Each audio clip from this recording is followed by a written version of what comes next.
श्री अधिकमास महात्म्य अध्याय 13वा दिवा मालवण्याचे फळ.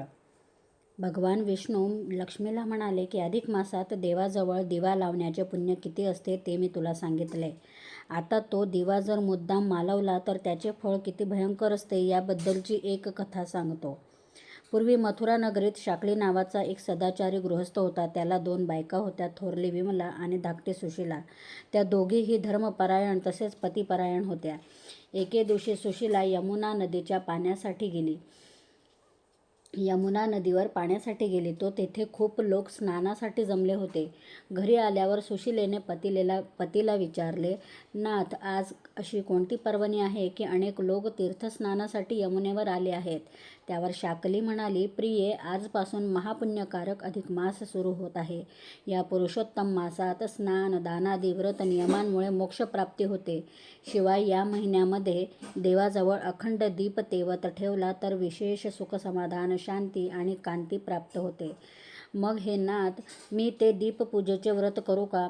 सुशीलेने विचारले. शाकलीने तिला स्नानाचा विधी आणि देवाजवळ दिवा अखंड तेवत ठेवण्याचा विधी तपशीलवार सांगून तिला ते व्रत करण्याची परवानगी दिली. पतीने सांगितल्याप्रमाणे सुशीलेने स्नान करून देवाजवळ दिव्याची स्थापना विधीपूर्वक केली आणि मग तो दिवा अखंड तेवत राहील याची ती जीवापाड काळजी घेऊ लागली.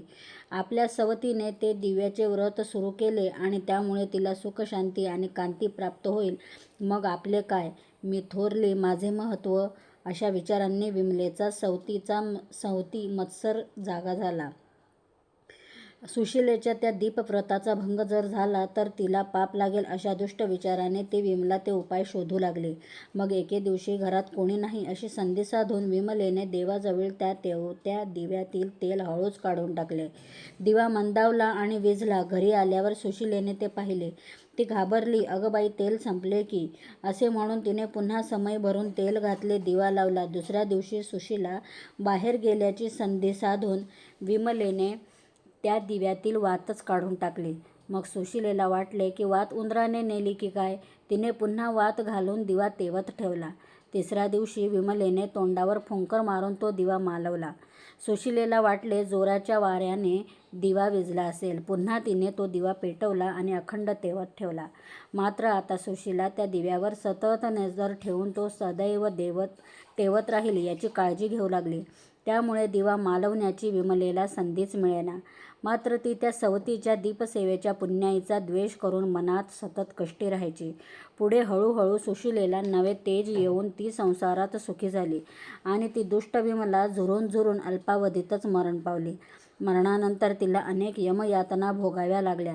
नरकयातनेनंतर तिला सर्पिण, कोल्हीण, वटवाघूळ असे 3 हीन जन्म मिळाले. भगवान विष्णू लक्ष्मीला म्हणाले, अधिक मासात दीपपूजा, नंदादीप या व्रताचे थोर पुण्य असते आणि त्या दीपाची अवहेलना करणे तसेच विध्वंस करणे तसेच याचे पाप महान असते.